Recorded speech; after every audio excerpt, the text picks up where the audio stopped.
الحمد لله رب العالمين والصلاة والسلام على خاتم النبيين أما بعد فأعوذ بالله السميع العليم من الشيطان اللعين الرجيم بسم الله الرحمن الرحيم يا بني آدم خذوا زينتكم عند كل مسجد صدق اللہ مولانا العظیم۔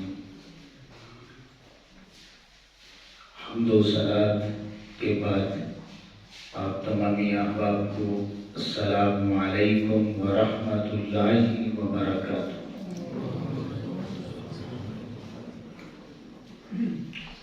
امام الانبیاء صلی اللہ تعالی علیہ وآلہ وسلم کے غلام، آج کا ہمارا مضمون ہے مسجد کے آداب، جو کہ انتہائی کریٹیکل بھی ہے، عام بھی ہے اور کمپلسری بھی ہے، یعنی انتہائی ضروری ہے۔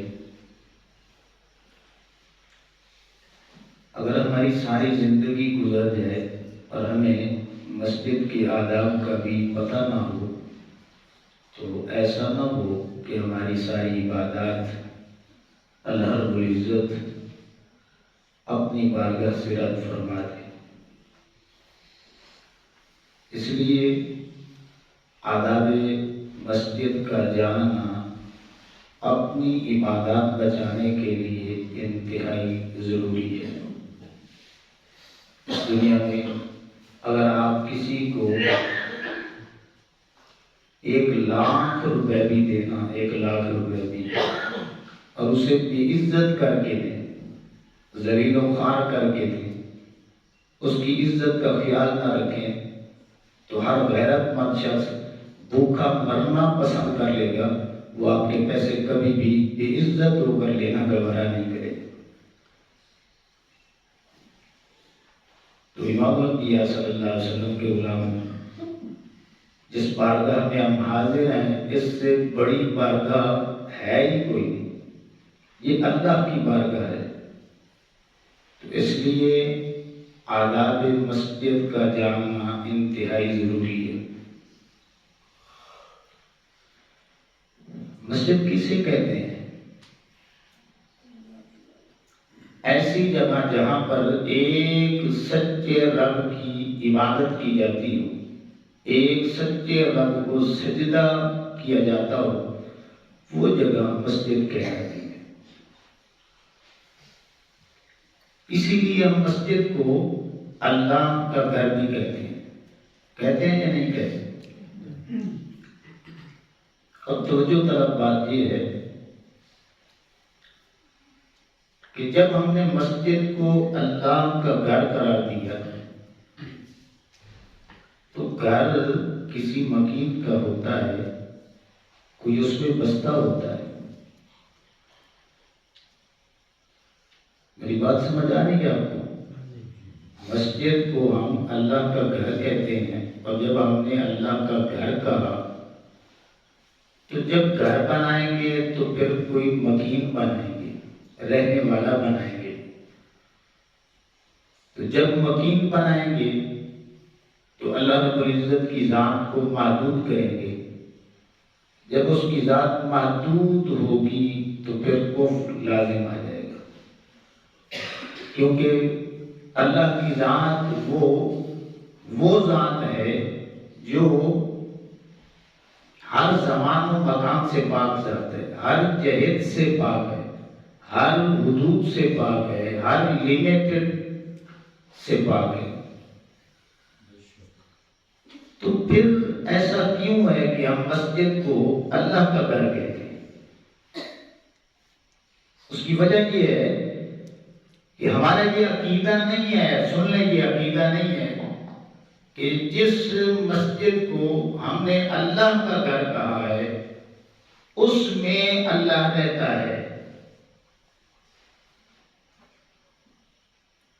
ہمارا یہ عقیدہ ہے کہ مسجد ایسی جگہ جہاں پر ایک سچے رب کی عبادت کی جاتی ہو، اس جگہ کی نسبت اللہ کی طرف ہو جائے تو ہم اس کو مسجد کہتے ہیں۔ اللہ کے رہنے کی وجہ سے نہیں کہتے، اور نہ ہی اللہ رہتا ہے۔ حتیٰ کہ کعبے میں بھی، کعبۃ اللہ میں بھی اللہ نہیں رہتا۔ اس جگہ کی نسبت اللہ کی طرف ہو گئی تو وہ کعبۃ اللہ بن گئے۔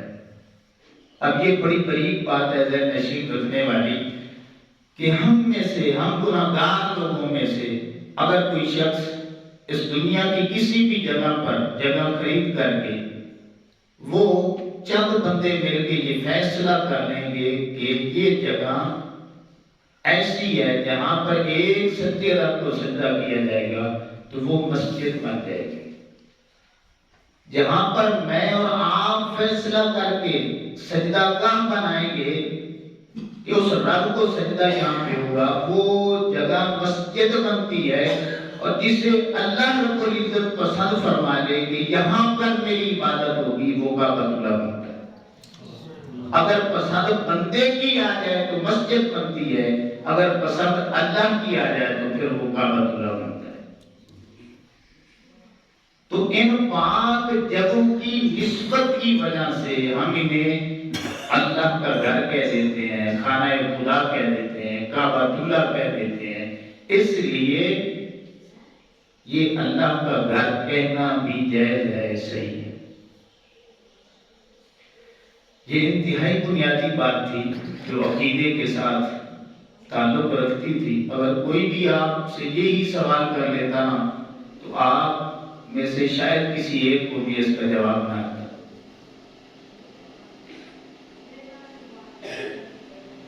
ابھی امام الانبیاء صلی اللہ علیہ وسلم کے غلاموں، ہم سبھی کے گھر ہیں، اور ہم نے اپنے گھروں کے آداب مقرر کر رکھے۔ اگر ہمارے ہی گھر میں سے ہمارا ہی کوئی اہل جو ہے، اولاد میں سے جو ہے، اگر ہمارے گھر کے آداب کا خیال نہیں رکھتا تو پھر سرپرست جو ہے وہ جھڑک دیتا ہے، روک ٹوک دیتا ہے، ڈانٹ ڈپٹ پلا دیتا ہے، اسے سختی کے ساتھ سمجھا دیتا ہے۔ ہوتا ہے یہ نہیں ہوتا؟ تو امام الانبیاء صلی اللہ علیہ وسلم کے غلاموں، جب ہمارے گھروں کے کچھ نہ کچھ آداب ہیں، ہم نے مقرر کر رکھے ہیں، تو اللہ رب العزت کے گھر سے بڑا گھر ہے ہی کوئی نہیں، تو پھر اس کے کوئی آداب نہیں ہے۔ اور یہ مضمون ایسا مضمون ہے، بعض اوقات بڑے بڑے علماء بھی اس مضمون کو بیان نہیں کرتے۔ آپ دیکھ لیں، ایمان سے بتائیں، آپ نے جس کی جتنی عمر ہے، آپ نے مسجد کے عنوان سے کتنی تقریریں سنی ہیں؟ آپ کو فیصلہ کریں۔ شاید ابھی تک آپ نے ایک تقریر سنی ہے مسجد کے آداب پہ، مجھے بتائیں۔ اور جتنے دیندار بندے ہیں نا علماء کو سننے والے، وہ بھی شاید آداب مسجد کے لحاظ سے انہوں نے بھی یہ عنوان نہ سنا۔ اہم کتنا ہے، جو جتنا ہے میں نا، ہم نے اس چیز کو اتنا چھوڑ رکھا ہے۔ تو امام الانبیاء صلی اللہ علیہ وسلم کے غلاموں، مسجد کے آداب شروع کہاں سے ہوتے ہیں؟ جب بھی ہم گھر میں داخل ہوتے ہیں تو داخل ہوتے ہی آداب شروع ہو جاتے ہیں۔ اب ہم مسجد میں داخل ہوئے تو پہلا ادب جانتے ہیں کیا ہے؟ پہلا ادب آقا کریم علیہ السلام کی حدیث پاک ہے کہ جب بھی مسجد میں داخل ہونا ہے تو آپ نے دعا پڑھنی ہے، اللہم افتح لی ابواب رحمتک۔ ایک دفعہ سبھی پڑھنا، اللہم افتح لی، سبھی پڑھنے جا، اللہم افتح لی ابواب رحمتک۔ یہ مسلم شریف کی حدیث پاک ہے۔ آقا کریم علیہ السلام نے فرمایا کہ اب اللہ کے گھر میں انٹری ہو رہی ہے بندے کی، تو دعا مانگ لے، اے اللہ میرے لیے اپنی رحمت کے دروازے کھول دے۔ اب مسجد میں داخل ہوتے ہی آقا کریم علیہ السلام اپنے ہر غلام کو اپنے رب کی طرف متوجہ کرنے چاہتے ہیں کہ میرا ہر امتی جب اللہ کے گھر میں داخل ہو تو پہلا ادب یہ ہے کہ وہ آنے واحد میں اس کی جو سوچ ہے، اس کی جو فکر ہے، اس کی طبیعت کا جو میلان ہے وہ اللہ کی رحمت کی طرف ہو جائے، اللہ کی طرف ہو جائے۔ اللہ، یہ پہلا ادب ہے۔ اب دوسرا ادب سن لیں، دوسرا ادب جو قرآن مجید میں اللہ نے بیان کیا۔ اللہ فرماتا ہے کہ وَإِذْ بَوَّأْنَا لِإِبْرَاهِيمَ مَكَانَ الْبَيْتِ أَلَّا تُشْرِكْ بِي شَيْئًا وَطَهِّرْ بَيْتِيَ لِلطَّائِفِينَ وَالْقَائِمِينَ وَالرُّكَّعِ السُّجُودِ۔ اور یاد کرو جب ہم نے ابراہیم علیہ السلام کو اپنے گھر کی جگہ بتا دی کہ یہاں کعبہ ہوگا، تو یہ حکم جاری کیا کہ اے ابراہیم علیہ السلام یہاں پہ میرے علاوہ کسی کو شریک نہیں بنانا، یہاں پہ میرے علاوہ کسی کو شریک نہیں بنانا۔ اور دوسرا حکم یہ دیا کہ اس گھر کی صفائی رکھنی ہے، ستھرا رکھنا ہے، طواف کرنے والوں کے لیے، قیام کرنے والوں کے لیے، رکوع کرنے والوں کے لیے اور سجدہ کرنے والوں کے لیے۔ اس آیت کریمہ میں دو آداب ہیں۔ ایک تو یہ ہے کہ اللہ کے گھر میں صرف اللہ کو سجدہ ہوگا، یہ ذہن میں رکھ لیں، اللہ کے گھر میں صرف اللہ کی بندگی ہوگی، اللہ کے گھر میں صرف ہم اللہ کو جھکیں گے، اللہ کے گھر میں ہم اللہ سے مانگیں گے، دعائیں کریں گے۔ یہ کیسے ہو سکتا ہے کہ ہم آئیں تو اللہ کی بارگاہ میں ہیں اور ابھی تک ہمارا رخ لوگوں کی طرف ہو؟ اب امام سے بتائیں، سادی سی میں مثال دینے لگا ہوں، اگر آپ کا کوئی دروازہ کھٹکھٹائے، جب آپ نکلنے دیکھنے کے لیے کہ کون آیا ہے مانگنے کے لیے، تو وہ مانگتا جو ہے، وہ منگتا جو ہے، وہ آپ کے پڑوسیوں کی طرف دیکھ رہا ہو، ادھر سے مدد مانگ رہا ہو، اور وہ کہے کہ آپ مجھے کوئی چیز دیں، تو آپ کیا کہیں گے؟ عجیب بندہ ہے، دروازہ میرا کھٹکھٹایا ہے، پڑوسیوں سے مانگ رہا ہے، اگر ادھر سے ہی مانگنا ہے تو پھر ادھر چلے جاؤ، لینا مجھ سے ہے، دروازہ میرا کھٹکھٹایا ہے اور سوالی ادھر کا بن گیا ہے۔ تو اس لیے امام الانبیاء صلی اللہ علیہ وسلم کے علماء اللہ کے گھر میں آئیں گے تو ہماری توجہ ہاتھ کا مرکز جو ہے وہ اللہ کی ذات ہوگی۔ اب یہ بات سمجھنی سمجھانی بڑی مشکل ہے، تو میں نے چند لفظوں میں آپ کے سامنے بات رکھی۔ دو ادب، اب تیسرا ادب ذہن میں رکھنے کہ اللہ کے گھر کی صفائی رکھنا، ستھرائی رکھنا، یہ تیسرا ادب ہے۔ یہ آپ کو پتا ہے مسجد کی صفائی کرنا کس کا کام ہے؟ ہم میں سے اکثریت دو چار پیسے آ جائیں نا، تھوڑی سی مطلب ہے بندے کی مالی طور پہ مضبوط ہو جائے تو ہماری جو زمین پہ ہے نا اپنے پاؤں بھی نہیں کرتے، ہم اپنے آپ کو اللہ کے گھر سے بھی بڑا سمجھنے لگتے ہیں۔ ہم میں سے آپ میں سے یاد دیکھ لیں کتنے ہیں جنہوں نے کتنا عرصہ ہو چکا ہے کہ مسجد کی صفائی نہیں کی، اور ہم سمجھتے ہیں شاید یہ ماڑے بندے کا کام ہے، صفائی کر دے، غریب ہو، بس کوئی کمزور ہو، کوئی عورت مل جائے، کوئی بس اس کو دو چار پیسے دے کے صفائی کروا لے۔ اللہ رب العزت بھی صفائی کروا سکتا تھا اجرت دلوا کر اپنے نبیوں سے، لیکن فرمایا نہیں، جب گھر میرا ہے تو پھر صفائی کرنے والے عام بندے نہیں ہونے چاہیے، جو میرے محبوب ترین بندے ہیں وہ میرے گھر کی صفائی کریں گے۔ اور اللہ رب العزت نے ڈیوٹی نبیوں کی لگائی، نبیوں کی۔ ابراہیم علیہ السلام نے صفائی کی، اسماعیل علیہ السلام نے صفائی کی، اور پھر آقا کریم علیہ السلام نے بھی صفائی کی۔ بخاری شریف سیاستہ میں یہ حدیث پاک موجود ہے، صحابہ کرام علیہ رضوان بیان کرتے ہیں کہ آقا کریم علیہ السلام جب مسجد میں داخل ہوتے تو پھر ایک نگاہ مسجد پہ ڈالتے تھے، نگاہ ڈالی کہ کہیں پہ کوئی گار تو نہیں لگی، کہیں پہ کوئی کیچڑ تو نہیں لگا۔ اب صحابہ بیان کرتے ہیں کہ آقا علیہ السلام ایک دفعہ مسجد میں آئے تو کسی نے تھوک دیا تھا، بلغم لگی ہوئی تھی، تو آقا علیہ السلام نے کسی صحابی کو نہیں کہا کہ تم اتار دو۔ اب بلغم تھوک کوئی دینا ہمیں اس سے بھی نفرت ہو جاتی ہے، تو بلغم تو بڑی آگے کی بات ہے، بلغم کر دی۔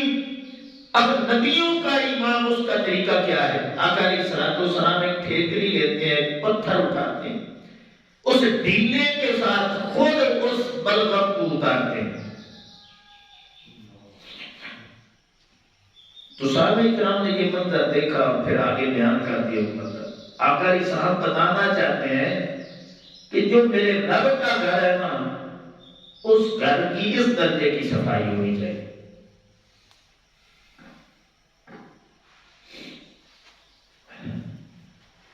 ام المؤمنین عائشہ صدیقہ رضی اللہ تعالیٰ عنہ بیان کرتی ہیں کہ آقا کریم علیہ السلام مسجدیں بنانے کا حکم دیتے، انہیں صاف ستھرا رکھنے کا حکم دیتے، انہیں خوشبودار رکھنے کا بھی حکم دیتے۔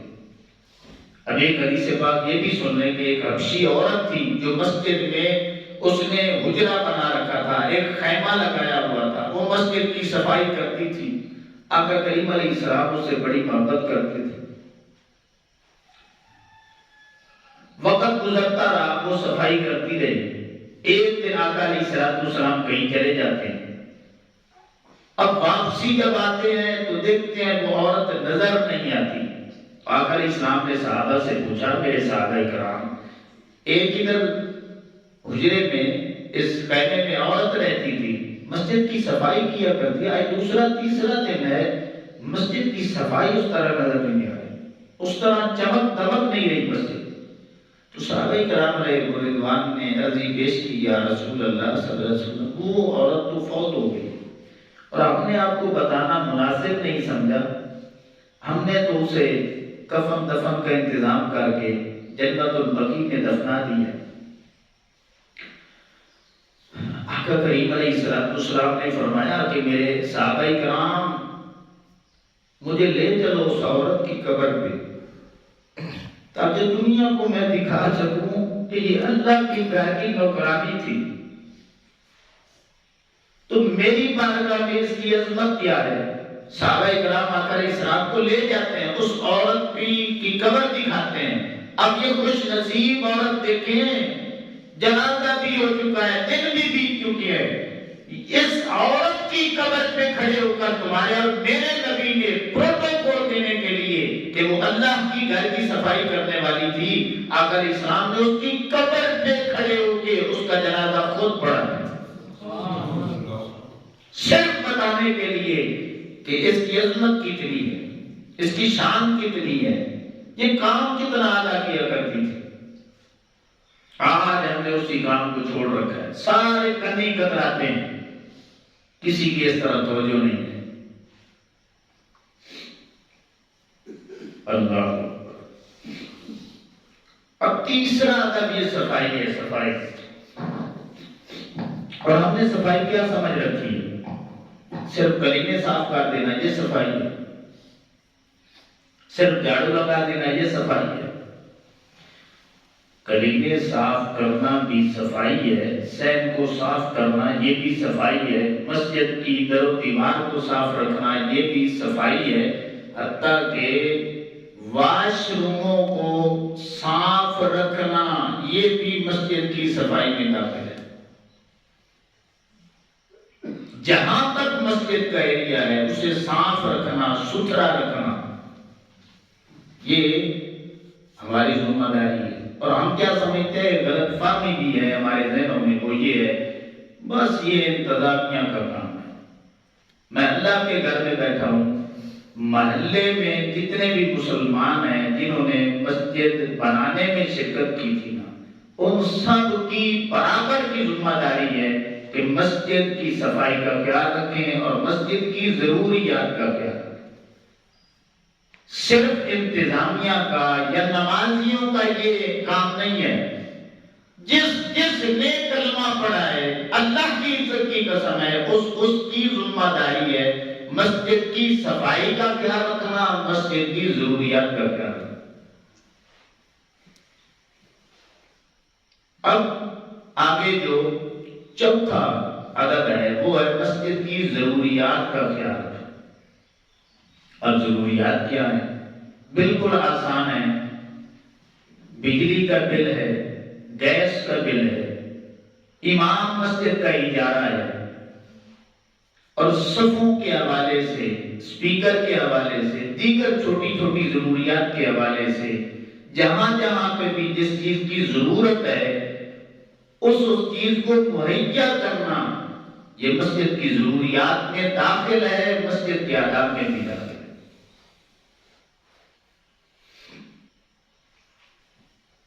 اللہ معاف کرے. اب چھوٹا سا اعلان کیا تھا کہ یار یہ ٹوپیاں منگوانی ہے تو تھوڑی سی جذبہ دکھائیں. 700 روپے ٹوٹل جمع ہوا ہے. 700 کی 2 ٹوپیاں آتی ہیں، ٹوٹل 2 ٹوپیاں. تو الحمدللہ ایک اللہ کے نیک بندے نے جذبہ دکھایا، اس نے ذمہ داری لے لی کہ جتنی ٹوپیاں آئیں گی 8-10 ہزار کی ٹوپیاں لے کے آئیں. اور غریب بندہ مزدور ہے تو یار آپ کو اللہ نے جتنا دیا آپ نے قبر میں لے جانا سبھی نے.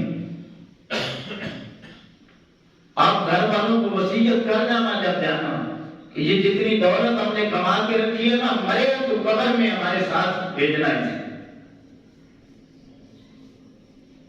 تو امام الانبیاء صلی اللہ علیہ وسلم کے غلاموں، میں نے اپنی ذات کے لیے نہیں کہا کہ یار مجھے دیں، میں نے تو اللہ کے گھر کے احترام کے لیے کہا تھا کہ یہ کام کرنا ہے.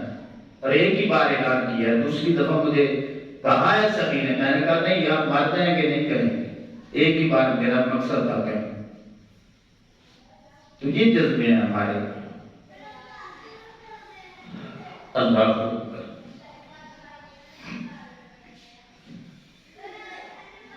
اب یہ 5واں ادب سن لیں کہ مسجد کا ادب کرنا، تعظیم کرنا، تکریم کرنا یہ مسجد کا 5واں بہت بڑا ادب ہے. اب ادب کیا ہے آپ سنیں گے، آپ بڑی توجہ کے ساتھ سنیں. تعظیم کیا ہے، تکریم کیا ہے، اس میں بڑی چیزیں آتی ہیں. پہلی چیز سن لیں، یاد رکھیں کہ اپنے جسم کو پاک رکھنا. آپ پلید ہیں، ناپاک ہیں، مسجد میں نہیں آ سکتے. جسم کو پاک رکھنا، حتیٰ کہ اپنے کپڑوں کا بھی پاک رکھنا یہ مسجد کا ادب ہے، اللہ کے گھر کا ادب ہے. دوسرا ادب سن لیں آگے. یہ 5 بڑے ادب ہیں. جو 5واں ادب ہے نا اس کے آگے شکے میں آپ کو سنانا آداب میں اور کیا چیزیں آتی ہیں. مسجد میں جب آپ پاک ہیں، صاف ہیں، کپڑے پاک ہیں، جسم پاک ہیں، تو آپ چھوٹے بچوں کو جو پاکی ناپاکی کا خیال نہیں رکھ سکتے ان کو مسجد میں نہیں لا سکتے. اب یہ بات سن لیں، یہ یہاں پہ بڑی ہماری غلطیاں ہیں. کتنے ہیں چھوٹے بچے اٹھا کے لے آتے ہیں، جب شریعت نے منع کیا ہے تو کیوں لے آتے ہیں؟ ہم نے ہر دفعہ منع کرنا ہے. آپ پاگل کو مسجد میں نہیں لا سکتے جس کا میٹر چارٹ ہے. دماغی طور پہ معاف بندہ اس کو منع ہے کہ وہ مسجد میں نہ آئے. مسجد میں بس وہی آئے جو عقل مند ہے، باشعور ہے، جن کو اللہ کے گھر کا احترام ہے وہ آ سکتے ہیں. اب آگے سنیں، مسجد میں آپ تجارت نہیں کر سکتے، کاروبار نہیں کر سکتے. مسجد میں آپ کھیل کود کا میدان نہیں بنا سکتے. مسجد میں دنیاوی باتیں اور فضول باتیں آپ نہیں کر سکتے. مسجد میں کھانا پینا سونا جب تک کہ آپ نفلی اعتکاف کی نیت نہیں کرتے آپ پہ کھانا پینا سونا حرام ہے. ہاں نفلی اعتکاف کی نیت کر لیں، کھا بھی سکتے ہیں، پی بھی سکتے ہیں، سو بھی سکتے ہیں. صرف لیٹنا وہ جائز ہے، نیت کے بغیر بھی جائز ہے. آگے امام الانبیاء صلی اللہ علیہ وسلم کے غلاموں، حد المقدور آپ مسجد کی چیزیں استعمال کرنے سے اپنے آپ کو بچا کے رکھیں. حد المقدور جتنا ہو سکتا ہے. جہاں پہ مجبوری ہے، ضرورت ہے، آپ کر سکتے ہیں، لیکن اپنے آپ کو حد الامکان بچا کے رکھنا یہ بھی مسجد کی آداب میں سے ہے. اور اس کی مثال کیا ہے کہ آپ کے گھر میں پانی میسر ہے اور آپ نے عادت بنا لی ہے کہ میں نے ادھر ہی وضو کرنا ہے، ادھر ہی واش روم کرنا ہے، تو یہ بھی مسجد کے آداب کے خلاف ہے. حد الامکان آپ گھر کی چیزیں استعمال کریں. وضو گھر سے بنا کے آئیں، استنجا کر کے آئیں، صفائی ستھرائی گھر سے کر کے آئیں. ہاں ایسی صورتحال ہے کہ ایک بوڑھا بندہ ہے، مجبور ہے، یا اس دن لائٹ نہیں ہے، مجبوری ہے، کوئی بھی مجبوری ہو سکتی ہے، اس کو پتا ہے میں گھر سے نکلوں گا وہاں تک جاتے ہوئے میرا وضو ٹوٹ جاتا ہے، تو اس کے لیے اجازت ہے. آپ کے لیے بھی اجازت ہے، لیکن یہ آداب کے خلاف ہے کہ آپ ہر وقت جان بوجھ کے مسجد کی چیزیں استعمال کرتے ہیں. مجبوری ہے پانی استعمال کرنا ہے کریں، اور کوئی چیز مجبوری میں استعمال کرنی پڑتی ہے تو کر سکتے ہیں. گم شدہ چیز کا اعلان مسجد میں نہیں کر سکتے، یہ ذہن میں رکھ لیں، یہ بڑا مسئلہ ہے. آقا علیہ السلام نے فرمایا اگر کوئی بندہ آتا ہے وہ کہتا ہے کہ مسجد میں اعلان کرو کہ میری چیز گم گئی ہے، بکری گم گئی ہے، چھوٹی سی چھوٹی چیز، بڑی سے بڑی چیز، آپ نے اعلان کیا کرنا ہے؟ آپ نے اسے کہہ دینا ہے اس کے منہ پہ، اللہ کرے یہ چیز آپ تجھے ملے گی. یہ سچی حدیث میں بتا رہا ہوں. صرف فوقی کا اعلان جو ہے نا وہ آپ مسجد میں کر سکتے ہیں. اللہ اکبر. اب آگے چلیں تو امام الانبیاء صلی اللہ علیہ وسلم کے غلاموں، مسجد میں اونچی آواز سے آپ بول نہیں سکتے. ایک تو نا اونچی آواز تو یار بڑی بات ہے، بڑی جرأت والی بات ہے. آپ اونچا کلمہ شریف کا ذکر، تلاوت قرآن کی نہیں کر سکتے جبکہ مسجد میں نمازی نماز پڑھ رہا ہے. یہاں پہ بستیاں موجود ہیں، ہم نے مل کے درست کرنا ہے ان کو. نمازی نماز پڑھ رہے ہیں، آپ تلاوت قرآن کریں گے، آپ مجرم بنیں گے. اب اس سے نیچے نیچے جتنے آپ کام کرتے ہیں، اونچا بولنا اور کام، وہ تو بالکل ہی اجازت نہیں. مسجد کی رونق بڑھانا یہ مسجد کا ادب ہے. جتنی باتیں بھی ہوں گی رونق بڑھانے کے لحاظ سے، وہ ہر مسلمان کی ذمہ داری ہے کہ ہم نے مسجد کی رونق کو بڑھانا ہے. اور مسجد کی رونق کو بڑھانا یہ کتنا بڑا عمل ہے. اللہ نے اس کے لیے الگ قرآن میں ارشاد فرمایا، وَمَن يَعْمُرُ مَسَاجِدَ اللَّهِ مَنْ آمَنَ بِاللَّهِ وَالْيَوْمِ الْآخِرِ وَأَقَامَ الصَّلَاةَ وَآتَى الزَّكَاةَ وَلَمْ يَخْشَ إِلَّا اللَّهَ. اللہ فرماتا ہے کہ جو میری مساجد کو آباد کرتے ہیں نا، ایک تو وہ ایمان والے ہی ہو سکتے ہیں. جو میری مساجد کو آباد کرتے ہیں انہیں قیامت پہ پکا بھروسہ ہے، اور وہ نمازی ہوتے ہیں، وہ زکات بھی دینے والے ہوتے ہیں. اور اللہ فرماتا ہے ایک بات میں آپ کو بتاتا ہوں، وہ یہ ہے کہ وہ مجھ سے ڈرنے والے ہوتے ہیں. وہ مجھ سے ڈرنے والے ہوتے ہیں. اب امام الانبیاء صلی اللہ علیہ وسلم کے غلاموں، آگے چلیں کہ آپ مسجد میں غیر اخلاقی حرکت نہیں کر سکتے. غیر اخلاقی کیا ہے کہ آپ پیر ہنستے بھی ہیں، مسکراتے بھی ہیں، کہکہ بھی لگاتے ہیں. آپ مسجد میں مسکرا سکتے ہیں لیکن کہکہ نہیں لگا سکتے. اونچی آواز سے اتنا کھلکھلا کے جو ہے وہ زوردار ہنسنا کہ مسجد تک آواز بھی چلی جائے، مسجد کے ایریے تک آواز بھی چلی، آپ کی آواز چلی جائے تو آپ کہکہ نہیں لگا سکتے. یہ غیر اخلاقی حرکت ہے.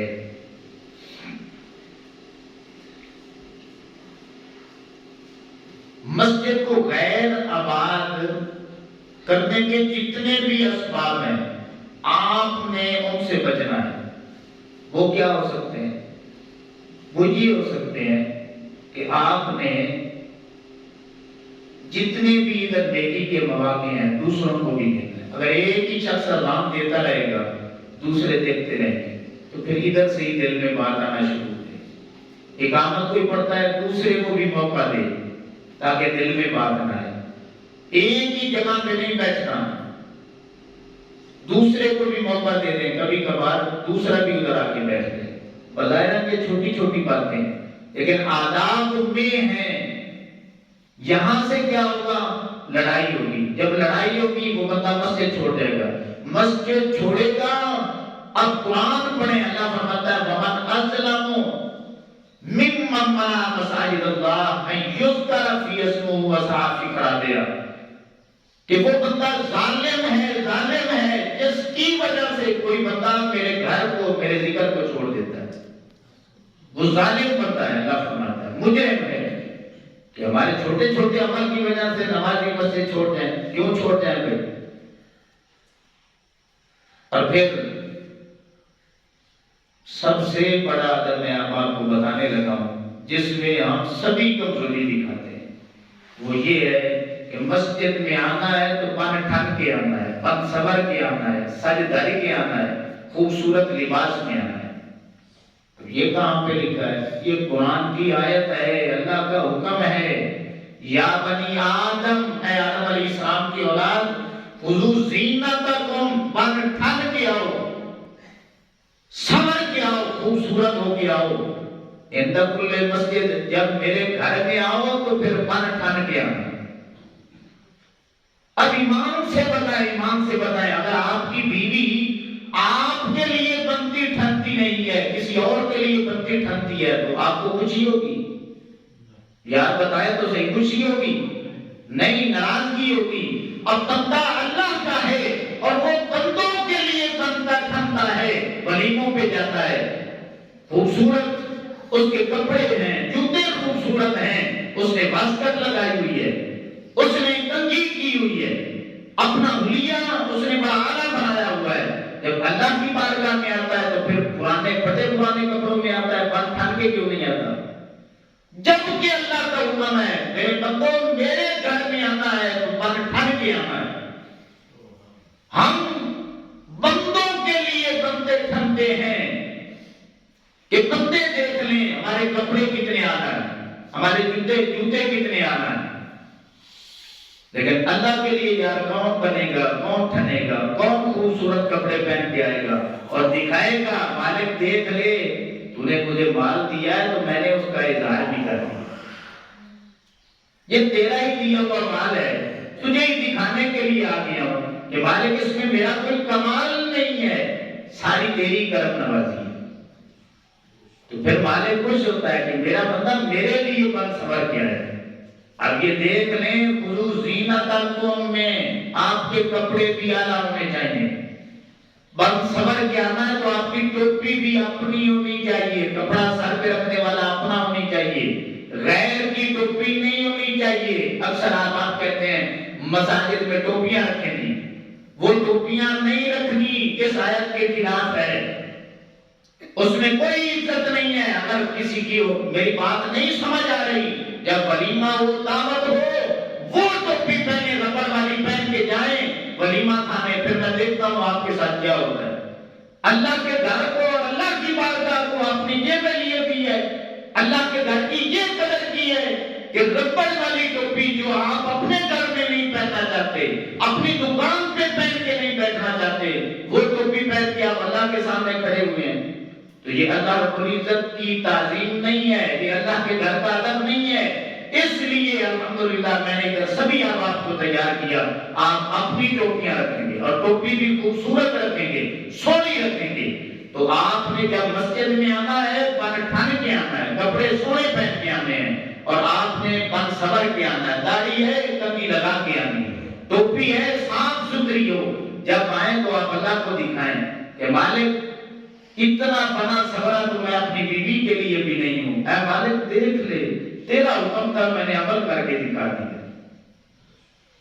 اللہ اب آخری ادب سن لیں، وہ یہ ہے ادھر بھی ہماری بڑی کمزوریاں ہیں کہ اللہ کا گھر جب بھی بنانا ہے تو باہر سے اتنا خوبصورت بنانا ہے کہ گزرنے والے کا دل کرے جتنی مجبوری ہو کہ میں ایک دفعہ اللہ کے گھر میں ضرور جاؤں.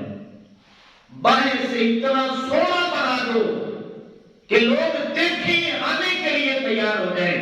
اندر سے اتنا سادہ بنا دو کہ پھر اللہ کے گھر میں آ کے وہ ادھر ادھر نہ دیکھنا شروع کر دے کہ لائٹیں کیسی لگی ہیں, ادھر اے سی کیسے لگے ہیں, ادھر ٹائل کیسی لگی ہے. اتنا سادہ کر دو اندر سے کہ جب وہ نماز کی نیت کرے کہ اس کی توجہ صرف اللہ کی طرف. یہ ادب بھی آپ نے شاید زندگی میں نہ سنا ہو نہ پڑھا ہو. تو یہ سارے مسجد کے آداب ہیں. جہاں جہاں پہ ہماری کمزوریاں ہیں ہم ان کو دور کریں.